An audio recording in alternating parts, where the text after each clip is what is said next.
경매받았던 집 천장이 무너져 버렸습니다. 어떤 상황이었는지 지금부터 설명 좀 해드리도록 할게요. 처참한 모습이죠. 제가 2018년도 12월 24일 크리스마스 이브 날 낙찰을 받았던 아파트입니다. 2등하고는 약 700만원 정도 차이로 낙찰을 받았습니다. 우선 위치를 한번 보면 2호선 가정중앙시장역과 한 200~300m 정도 거리고요. 성남역과는 627m. 성남역에 뭐가 생기죠?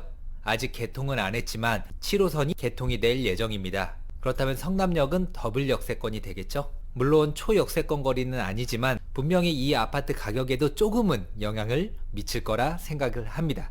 그리고 그 당시 낙찰 받았을 때 쭉 살펴보니까 시세가 그렇게 높게 나가지는 않았었습니다. 감정은 살짝 높게 돼 있었었고 한 2억 7천 정도가 그때 당시에 시세였었습니다. 그래서 한 1000만원에서 한 1500만원 정도만 수익을 얻자라는 생각으로 입찰을 했었어요. 그리고 그 당시에는 비규제 지역이었기 때문에 대출이 최대 70%까지 나오는 상황이었고요. 지금은 어렵습니다. 또 147제곱미터 월세 보니까 뭐 2000에서 75, 뭐 2000에서 80만원 정도가 월세 시세였고요. 전세가는 굉장히 낮았습니다. 18층이 1억 8,500, 보통 1억 5천에서 1억 7, 8천 정도가 전세 시세였죠. 그런데 지금은 어때요?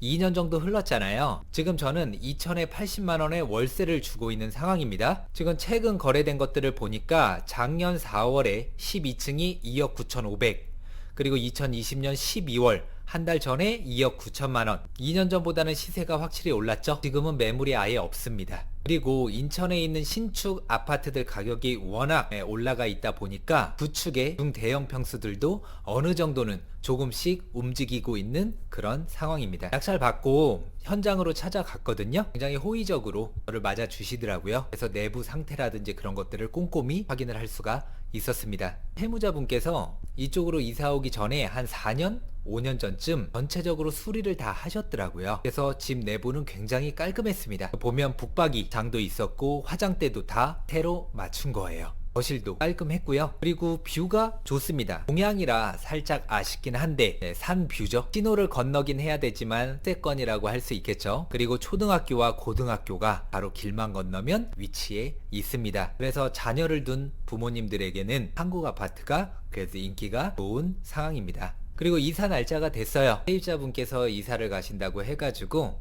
현장으로 가서 사진을 찍었습니다. 그리고 세입자분 같은 경우에는 낙찰자의 명도 확인서와 인감증명서가 있어야 법원에서 배당을 받을 수가 있습니다. 그래서 이삿짐 다 뺀 거 확인을 하고 명도 확인서와 인감증명서를 드렸죠. 네, 내부 정말 깔끔하죠. 저와 형과 어머니가 총 출동해가지고 내부 청소도 싹 했습니다. 짐이 빠지니까 더 넓어 보이고 더 깔끔해 보이더라고요. 특별한 하자는 없었습니다. 옛날 집은 어때요? 베란다가 굉장히 큽니다. 그리고 굉장히 길어요. 확장이 돼 있는 상황은 아니다 보니까 여기서 뭔가 뭐 축구를 해도 될 것 같은 농담입니다. 화장실 같은 경우에도 깔끔했는데 실리콘이라든지 이렇게 노랗게 된 부분들이 있어서 또 실리콘으로 깔끔하게 마무리를 했죠. 그리고 이제 천장이 무너진 방입니다. 원래 상태는 이렇게 돼 있었는데 하지만 2020년 한 8월쯤 어떻게 돼요? 이렇게 천장이 무너져 버린 거죠. 왜냐? 위층 창문에 발라져 있는 실리콘이 있는데 그 실리콘이 다 해진 거예요. 그 해진 부분으로 물이 계속 침투를 했는데 작년에 엄청나게 폭우가 쏟아졌었죠. 그 틈 사이로 물이 계속 뚝뚝 떨어졌는데 석고로 만들어졌잖아요. 석고에 계속 떨어졌다가 그 물을 더 이상 머금지 못하고 그대로 주저앉아 버렸었던 거죠.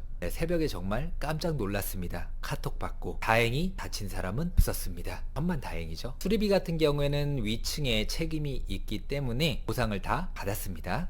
그럼 가정동 한국아파트 장단점 몇 개만 한번 설명드려 보도록 할게요. 장점은 이제 지하철 역세권이죠. 인천 2호선 가정중앙시장역과 가깝고 또 성남역도 현재 개통을 앞두고 있는 상황이다 보니까 양옆으로 다 이용을 할 수가 있습니다. 두 번째 장점은 초등학교 및 고등학교가 바로 신호만 건너면 바로 앞에 있죠. 신호를 안 건너면 가장 좋았겠지만 그래도 바로 앞에 있는 게 어디겠습니까? 세 번째 장점은 주변 지역이 전체적으로 계속 좋아지고 있습니다. 조금만 걸어서 올라가면 루원시티예요. 엄청나게 개발을 하고 있는 상황이죠. 루원시티 및 7호선 성남역 연장, 인천대로 주변 지역 개발 본격화 시작을 합니다. 기사가 떴죠. 2020년 12월 29일 인천대로 옛 경인고속도로입니다. 일반화 도로로 이미 바뀌었어요. 주변 지역 개발을 본격적으로 시작을 하려고 하는데 바로 성남역 주변과 가정중앙시장역 주변 지구단위 계획으로 다 묶어놓고 난개발을 막으면서 앞으로 좋아질 일밖에 없습니다. 장점만 있는 건 아니겠죠? 단점 두 가지. 오래된 아파트입니다. 90년대에 지어진 아파트이기 때문에